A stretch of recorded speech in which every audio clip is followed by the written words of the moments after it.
আসসালামু আলাইকুম গাইস। আজকে আমি একটা কবিতা বলবো যার নাম চিঠি বিলি। লিখেছেন রুকনুজ্জামান খান।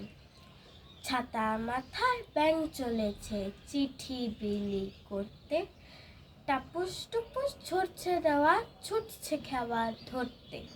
খেয়া নারের মাঝি হলো চিংড়ি মাছের বাচ্চা, দুচোখ বুঝে হাল ধরে সে জবর মাঝি সাচ্ছা। তার চিঠিও এসেছে আজ, লিখছে বিলের খোলসে, সাজের বেলায় রোদের নাকি চোখ গেছে তার ঝলসে। নদীর ওপার গিয়ে বেঙ্গা সুধায় সবার ভাইরে, ভিটকি মাছের নাতনি নাকি গেছে দেশের বাইরে। তার চিঠিও এসেছে আজ, লিখছে বিলের কাতলা, এবার সারা দেশটি জুড়ে নামবে দারুণ বাদলা। তাই তো নিলাম ছাতা কিনে, আসুক এবার বর্ষা, চিংড়ি মাছের খেয়ানা আর ছাতাই আমার ভরসা।